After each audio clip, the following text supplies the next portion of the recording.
Olá pessoal, aqui é Beatriz da Empreender América e no vídeo de hoje nós vamos falar sobre como se tornar um profissional internacional. Eu falo sobre isso com um amigo meu que, assim como eu, conseguiu um trabalho nos Estados Unidos a partir do Brasil, enviando seu currículo, fazendo todo o seu planejamento.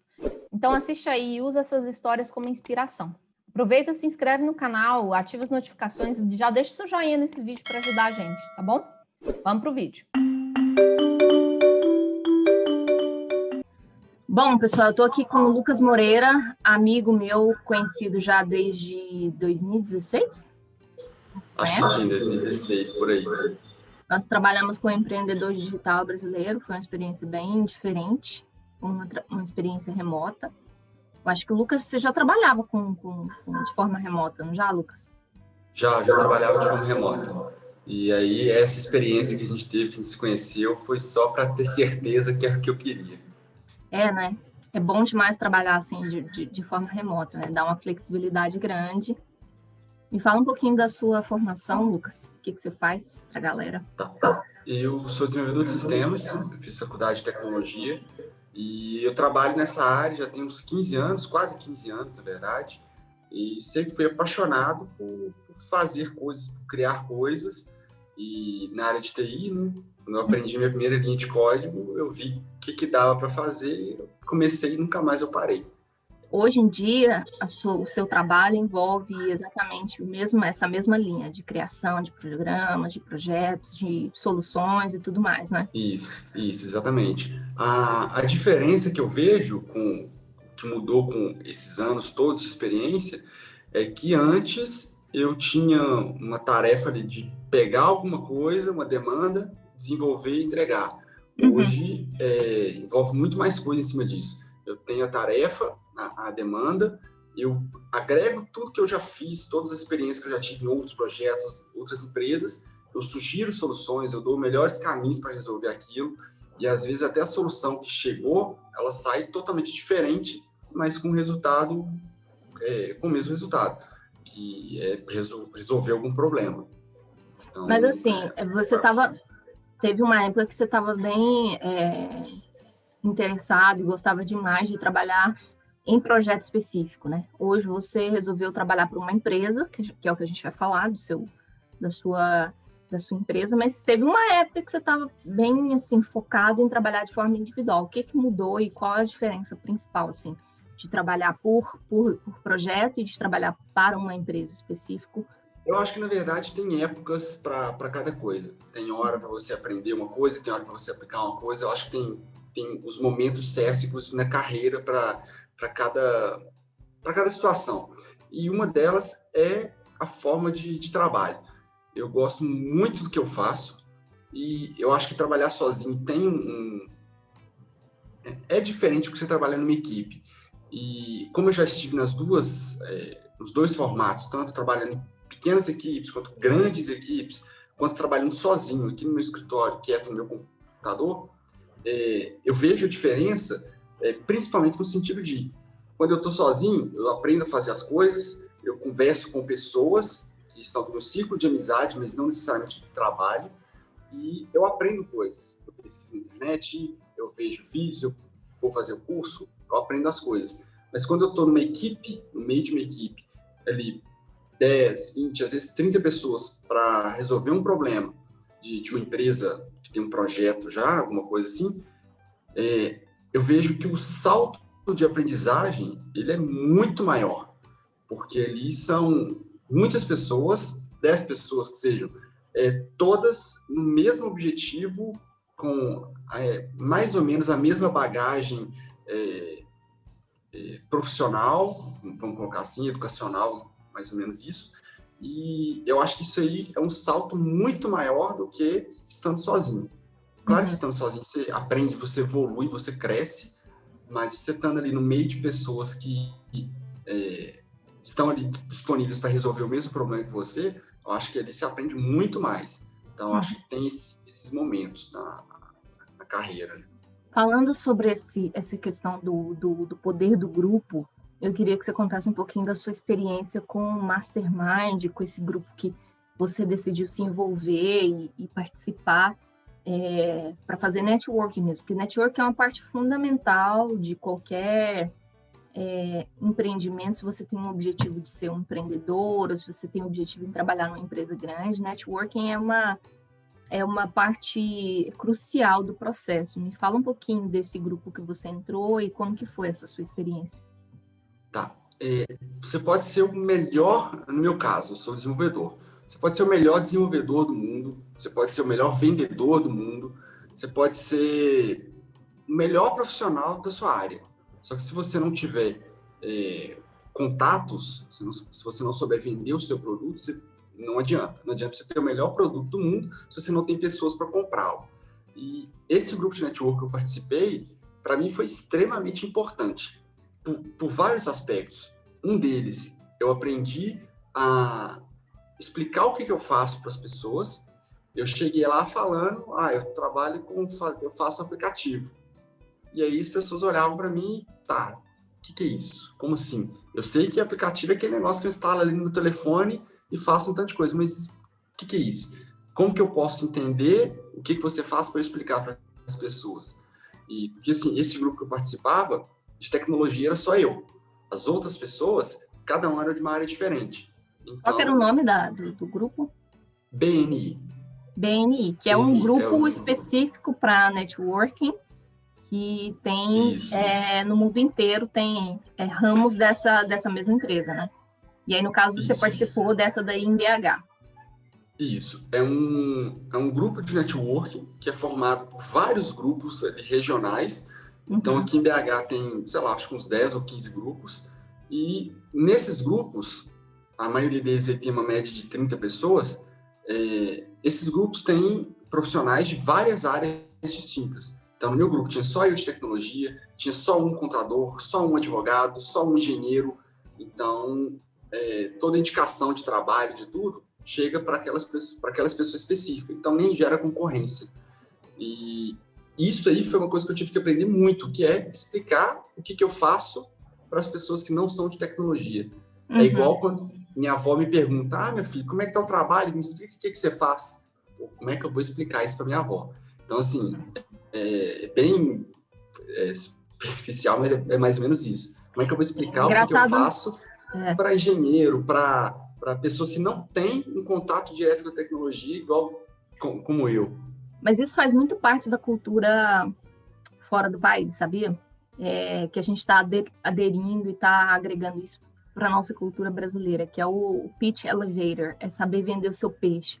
Independente da área de profissional que você está, você tem que saber se vender, a parte de vender, a partir do momento explicando, educando, dando uma clareza para a pessoa a respeito do valor da solução que você oferece, seja o produto, seja o serviço e tudo mais, né?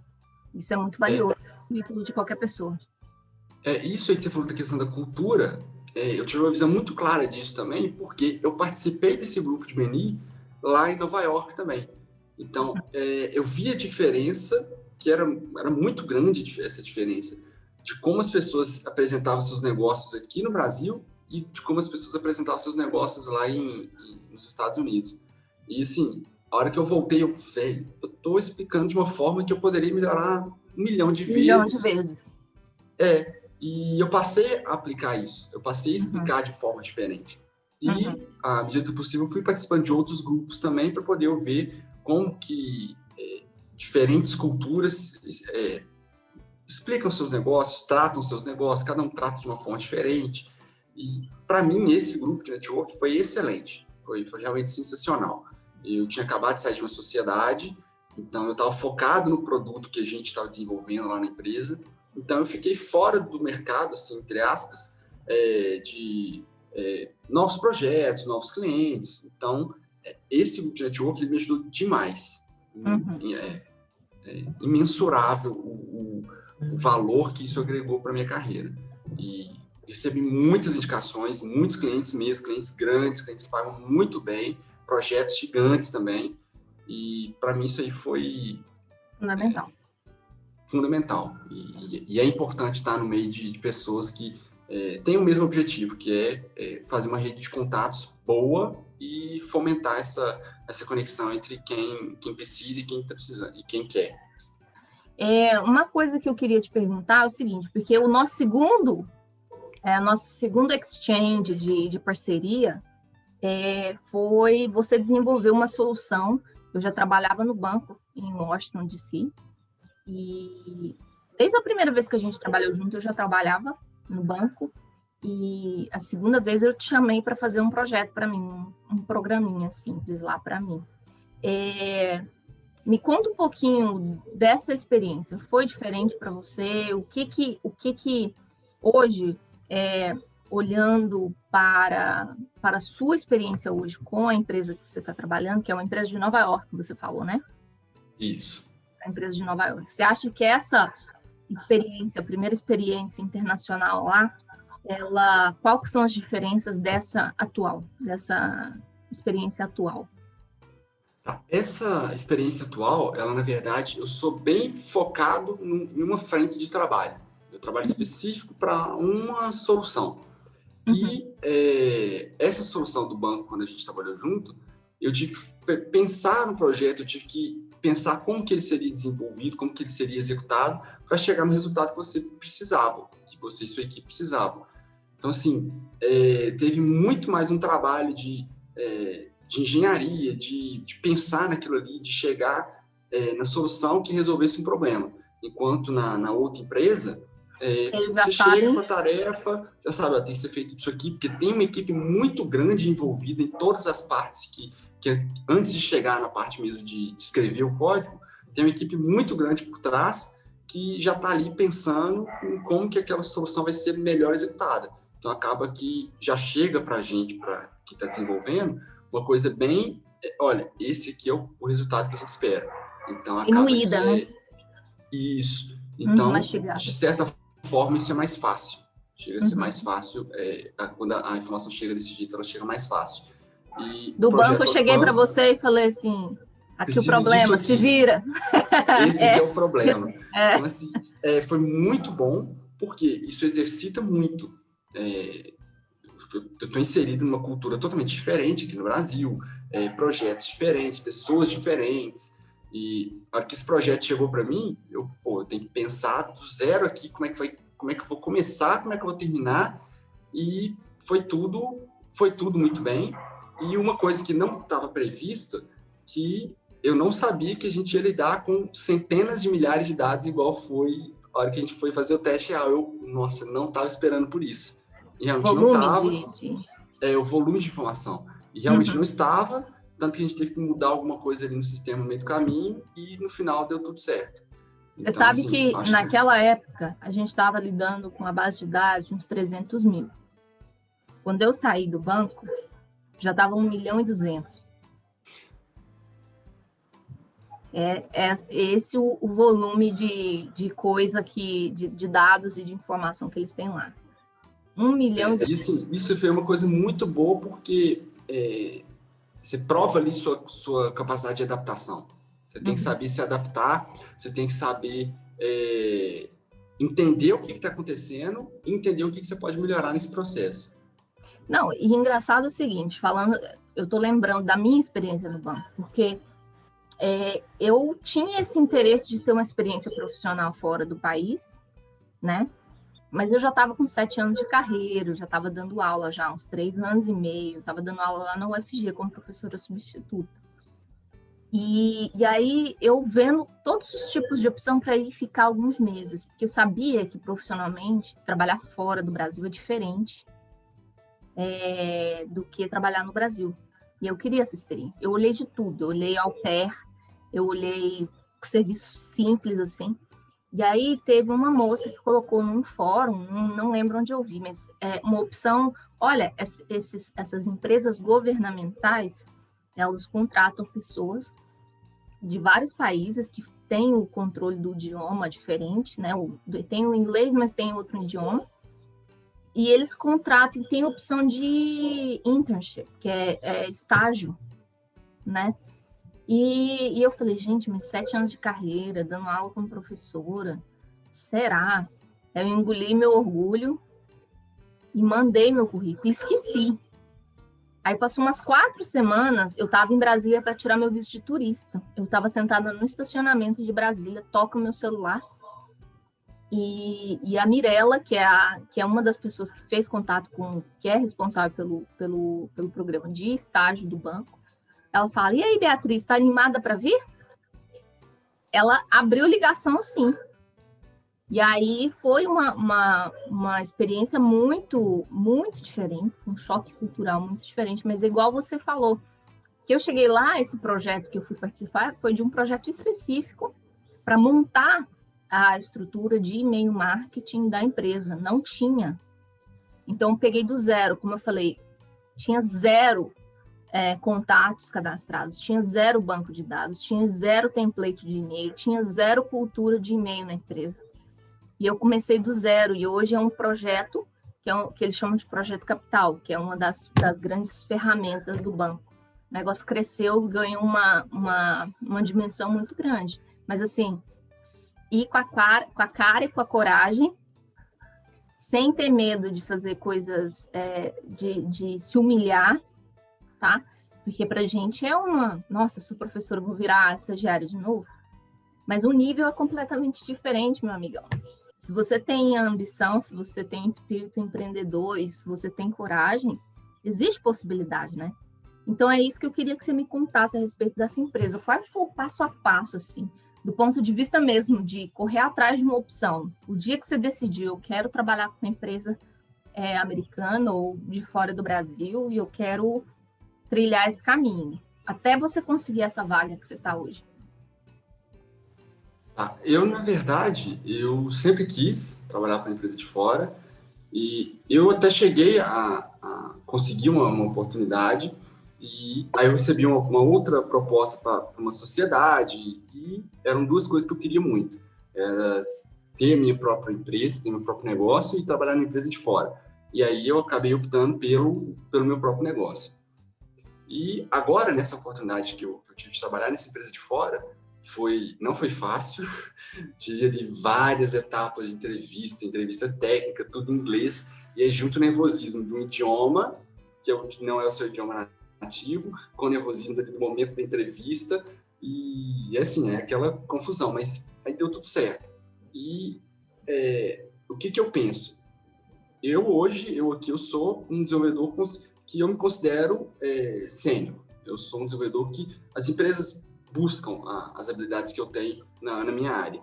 Uhum. E eu gostaria... alguns amigos, eles foram para os Estados Unidos, que é onde o pessoal quer ir. Muitos foram dirigir Uber, algumas foram ser babá. E, ok, isso não é um problema de forma alguma. Só que eu gostaria de ir para fazer o que realmente eu sou bom em fazer. Claro. Então, isso sempre foi... eu quero ir para fazer o que eu sou bom em fazer. E não é Você tem uma expertise, né? E não é nem questão de orgulho. É porque eu sou bom nisso aqui. Eu quero ir para fazer isso aqui. Sonho também, né? E aí eu consegui. Aí eu fui para Nova York esse ano. Eu vi, velho, é isso que eu quero. E a hora que eu voltei pensando assim, o que eu preciso fazer, o que eu preciso melhorar nas minhas habilidades técnicas, interpessoais, o que eu preciso melhorar para eu vir para cá. E aí fiz aquela lista que não era pequena, que é tanto de coisa, fui melhorando ali, dando um passo de cada vez para melhorar cada um daqueles itens e consegui essa oportunidade e comecei a trabalhar nessa empresa. E eu tô indo, eu aqui no Brasil, eu sou um cara que eu sou muito bom no que eu faço. Lá, eu sei que eu vou estar no primeiro degrau de uma escada nova. Não é a mesma escada, mas é uma escada nova. E eu não vou estar no mesmo degrau que eu estou aqui.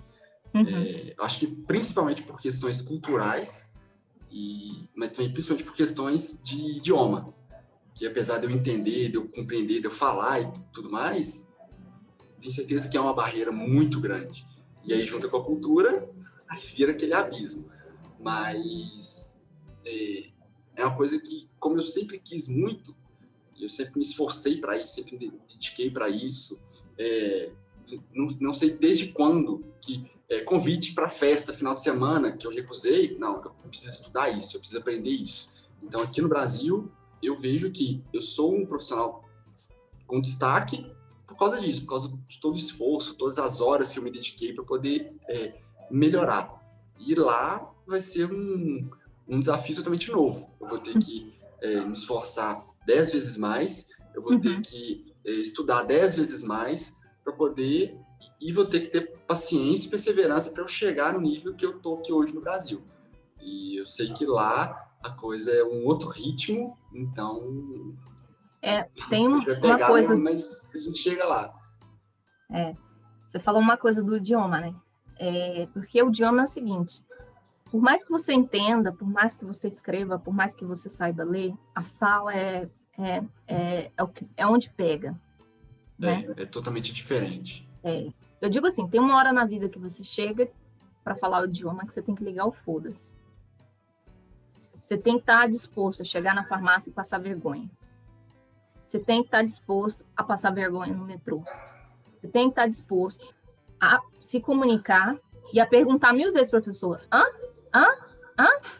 Para quê? Para que ele repita várias vezes, para que você possa treinar o seu ouvido e compreender. Essa cara de pau, ela é necessária e ela vai ser importante para você. Se você conseguir ligar essa chave, assim, foda-se, que as pessoas, e contar com a gentileza das outras pessoas, nem sempre todo mundo vai ser gentil, mas ir disposto a depender da gentileza de outra pessoa, mais rápido você vai aprender o seu idioma. Por quê? Porque muita gente fica na bolha. E a bolha, eu digo, assiste televisão em português, assiste filme em português, conversa só com brasileiro, faz só amizade brasileira, tá? Mesmo fora do país, ele fica dentro da bolha, discutindo política brasileira no Facebook, tá?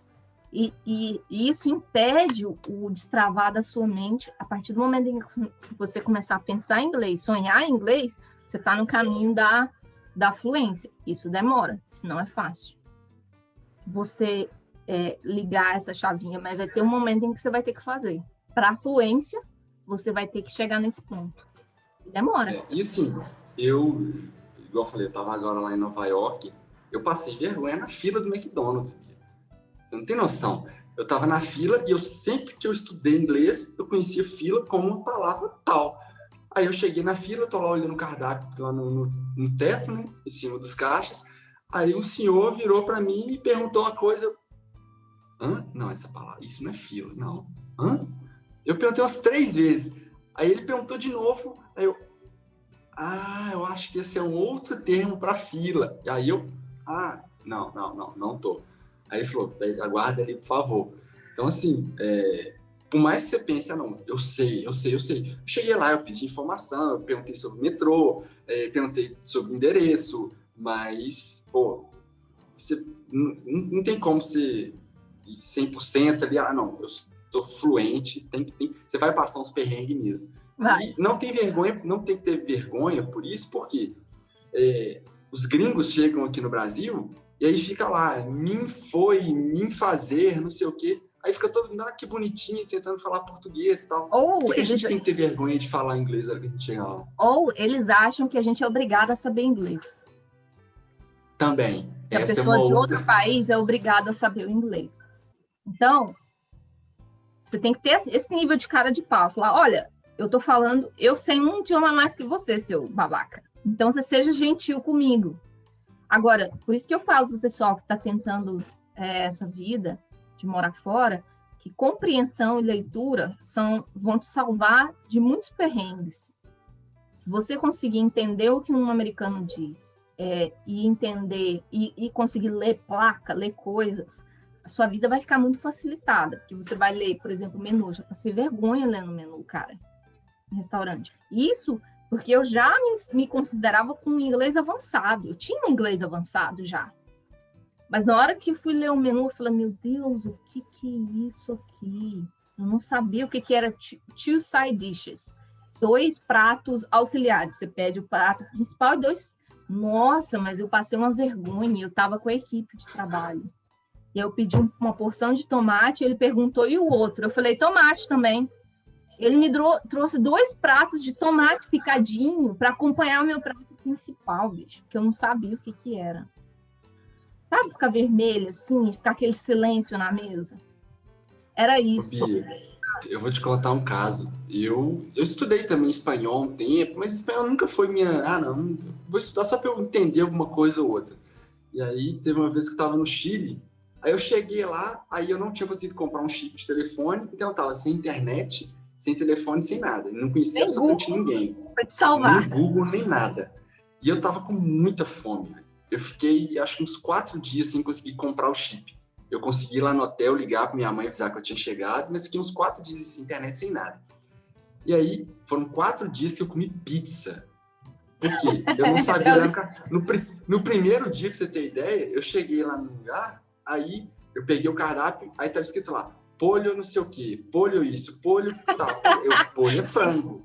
Só que é frango com o quê? Frango com... Imagina se o primeiro que eu pego é frango com camarão. E eu tenho alergia a camarão, eu morro ali no primeiro minuto. Aí não dá. Aí eu fiquei uns dias comendo pizza no almoço, jantar, café da manhã eu vi que tinha ali pão de queijo e só. Não, e dependendo da região do lugar. Dependendo da região do país que você vai, falando especificamente dos Estados Unidos, eu passei uns perrengues também. Não sei onde que eu fui, foi Atlantic City, que eu fui com a minha mãe, comemorar o aniversário dela.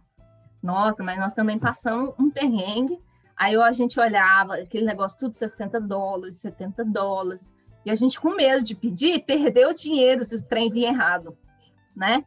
Aí o que a gente fez? Onde a gente foi parar? McDonald's da vida, o McDonald's salva na hora. Porque é difícil.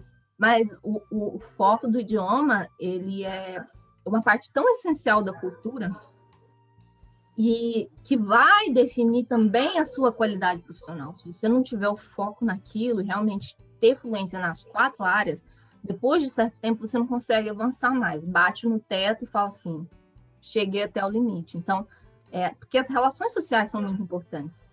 O americano valoriza muito as relações sociais, as habilidades interpessoais, como você lida com fracasso, como você lida com o erro, se você é gracioso na derrota, se você ajuda quem precisa sem ser mandado, sem ser pedido, se você faz coisas além daquilo que é mandado para você na sua lista de trabalho, você vê uma necessidade, você chama atenção para aquilo e tenta resolver, né? Se você é pontual. Então, são coisas assim que a gente vai levando uma lição da vida para se tornar uma pessoa que se encaixa naquela cultura, que é muito diferente da cultura brasileira. Esse negócio de falar assim, 8 horas, para nós brasileiros, 8 é mais ou menos 8h05, 8h10, 8h15. Isso é 8 horas. Não, 8 horas é 8 horas em ponto. Se você chegar no momento certo, se você chegar às 7:55. Aí você vai estar no horário. Então, 8h05 já não adianta, tem que ser 7:55. Aí você vai estar no compromisso com o tempo do outro também, né? É o respeito com os recursos. Um dos recursos principais é o tempo. Um dos recursos principais é saber qual é a hora de enviar um e-mail, qual é a hora de fazer uma ligação, né? Então, são coisas que você vai pegando da cultura que a gente não é que é melhor ou que é pior, mas é muito diferente e que a gente vai ter que se adaptar, né? Mas como que foi o processo de encontrar realmente a vaga?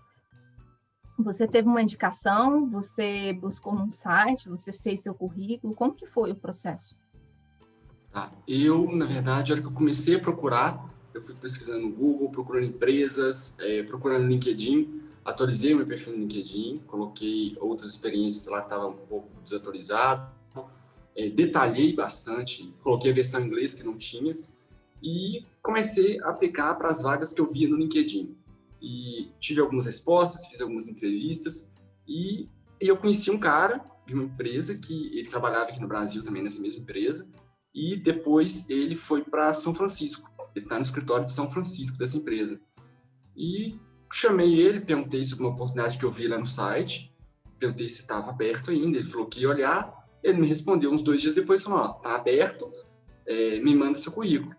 E aí eu mandei o currículo para ele, e mandei também para o e-mail da empresa lá no site, e aí passou uns 3 dias, eu vi que no meu LinkedIn estava mostrando fulano, de recrutador da empresa tal, viu o seu perfil. Aí eles olharam. Aí vai a mil, né? Todo tipo Coração de pensamento, coração, tudo. Nossa, vocês estão vendo meu perfil lá agora, deixa eu ficar aqui olhando. Deixa eu atualizar meu perfil. Não, já está atualizado. Calma. E aí, passou aí mais um dia, eu vi que outra pessoa acessou. Então, você acha que uma semana foram umas 3 ou 4 pessoas que visualizaram meu perfil. Da mesma empresa. E aí, isso aí para mim já foi um indicativo assim, ó, eu acho que meu perfil tá bom, minhas habilidades estão boas, porque senão eles já teriam eliminado ele na primeira visualização. É o que eu penso. E aí um dia uma moça me ligou, me chamou do LinkedIn. Falou, você pode passar seu telefone pra gente conversar?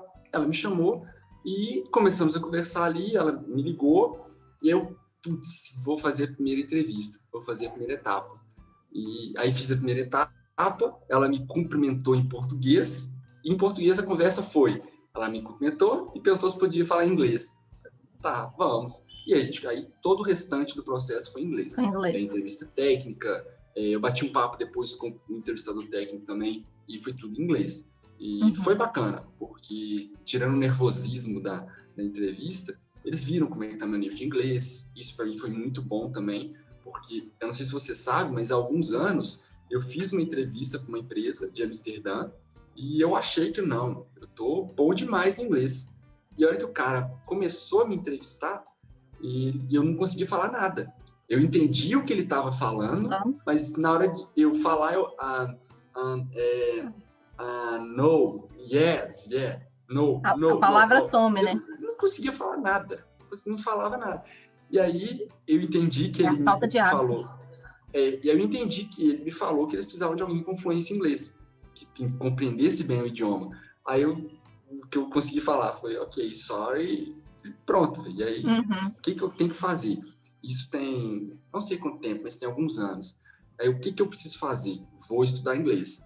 E aí eu comecei a entrar em fóruns e fazia site de graça, sisteminha de graça para todo mundo. Ah, mas você vai fazer isso para mim? Quanto que é? Nada. Por que você não vai cobrar nada? Porque eu sou gente boa, velho. E aí, na verdade, o que você queria era a experiência de... Então, assim, eu conversava com pessoas, eu chamava toda hora, chamava no Skype, chamava em tudo que é lugar. Vamos conversar isso aqui para ver como é que vai fazer essa parte do site. Essa tela aqui, como é que vai ser? E aí, ao mesmo tempo que eu estava fazendo um projeto para alguém, e ele já criando um portfólio fora do Brasil, eu estava aprendendo um idioma. Então, foi isso que me ajudou. E desde então, eu tenho alguns amigos que eu fiz nesses fóruns, e eu converso com eles o tempo todo. Então, teve até o dia que eu contei para esse amigo meu que mora na Califórnia, eu contei para ele e falei, Zé, que passei no processo para começar na empresa tal. Aí ele me deu os parabéns e logo na frase de baixo ele já falou, já corrigiu uma frase que eu tinha posto errado em cima. Então, eu escrevi, ele me deu os parabéns e corrigiu. Aí eu já agradeci ele, porque isso para mim é muito importante. Lógico. E eu acho que isso aí tudo faz parte do processo. Você tem que estar aberto ali para aprender, para ver que você não sabe de tudo e que você tem um caminho muito longo pela frente. Te prepara mentalmente para lidar com isso, com as correções, de desculpas para as pessoas. Fala, desculpa, meu inglês e tal, não sei o quê. Precisa um exercício mental para você reconhecer que você está em processo de crescimento, de avanço, né? Mas aí, como eu disse, eu sei que eu tenho, vou colocar, eu estou no nível X, eu sei que lá eu vou estar dando muitos passos para trás no início, só que no longo prazo, isso eu vejo que para minha carreira e para mim, no lado pessoal também, que foi uma coisa que eu sempre quis, vai ser muito bom. Então, na hora que eu comecei esse processo de buscar uma vaga lá fora, eu já estava disposto eu estou começando de novo. Estou lá no início da escada, vou começar a escalada toda de novo. E acho que faz parte, velho. Lógico. Uma coisa que eu queria ver com você é o seguinte, se você está trabalhando agora, existe alguma porta, alguma possibilidade ou um desejo seu de trabalhar nos Estados Unidos, especificamente? Sim, inclusive, quando eu fiz as entrevistas, eles me perguntaram se eu tinha visto, aí quando assinei os documentos, eles já pegaram todos os dados de passaporte e tudo mais, porque às vezes eles mandam alguém para cliente, ali para uma reunião, para o cliente conhecer o consultor aqui que está trabalhando no projeto, mas é coisa rápida, ali de 2, 3 dias e pronto. E eles me perguntaram se eu tinha interesse. E eu expressei falando, sim, eu tenho interesse. Eu quero muito ir. E a empresa tem escritório em vários lugares, mas o objetivo mesmo é Nova York. Então, tenho esse desejo, na empresa tem a oportunidade. Aí a moça me explicou que depois de 1 ano de empresa, você tem a oportunidade de aplicar para poder ir para um dos outros escritórios. Aí você pode escolher o escritório que você quer. E aí é uma coisa que eu já estou visando aquilo. Então, eu tenho que, focando aquilo, eu tenho que entender o que eu preciso melhorar para poder eu chegar lá. E é um caminho, é uma coisa que é relação, não tem muito horário, é de manhã, de tarde, noite, de madrugada, tem que precisar para alcançar o objetivo. Com a diferença de horário? Tem isso também. Para mim não tem problema. Nunca teve para eu alcançar meus objetivos aqui no Brasil, e o objetivo que é ir para fora, que é um objetivo muito maior, o que teria? Preparando, você está plantando para colher, né, amigo? Isso. Não é uma colheita de um dia para o outro. Então, tem um processo nisso aí também. Eu acho que é um processo até para eu me preparar psicologicamente também, preparar a família também, né? Se eu virar e falar, amanhã eu tô indo, não sei quando que eu volto, tchau e benção, aí acho que é ruim tanto para mim, que sempre estive com a família todo mundo perto, é um processo para eu me preparar também, né? Mas ano que vem você vai estar casado já. Profetizando isso na sua vida. Vai ser um homem casado. Tô brincando. Mas ela vai também. Aí eu levo ela, vamos lá, vamos todo mundo junto. Tá certo, amigo. Obrigadão pela conversa, pelo bate-papo. Foi bom demais. Eu que agradeço Desejo muita sorte, muito sucesso, que você merece, cara. Você é um cara dedicado, Obrigado, você é um cara focado e muito criativo. Então, é uma honra poder trabalhar com você de vez em quando, por aí, nos projetos, e ser sua amiga. Muito bom. Obrigada. Não, isso é uma coisa que isso aí não vai mudar, viu, Bia? E eu te agradeço aí pela... Quando você ficar milionário, você não vai esquecer, não? Não, de jeito nenhum. Esse é um outro objetivo, Bia. E não é milionário com a Mega Sena, não, porque, na verdade, eu nem jogo. Usando aqui, ó, e ralando pra caramba. Mas nós vamos chegar lá. Então tá. Beijão, amigo. Bia, muito obrigado, viu? Nada. Tamo junto. Tchau. Bom, pessoal, espero que vocês tenham gostado, tenham tido algum insight interessante e que tenham se sentido motivados com a nossa história. Como vocês viram, o Lucas está no Brasil, trabalhando de home office para uma empresa dos Estados Unidos. E se der tudo certo, em 1 ano ele vai estar pleiteando uma vaga nos Estados Unidos. No meu caso, eu já vim com o visto G para trabalhar num banco governamental internacional, um banco de desenvolvimento, com o visto G, com o visto de trabalho. Então, é muito possível, creia que existe possibilidade e faça o seu planejamento para empreender a América e conquistar o sonho americano. Se você gostou, deixa o seu joinha, se inscreve no canal, ativa as notificações que a gente tem muito mais conteúdo como esse aí pela frente. Um abraço e até a próxima.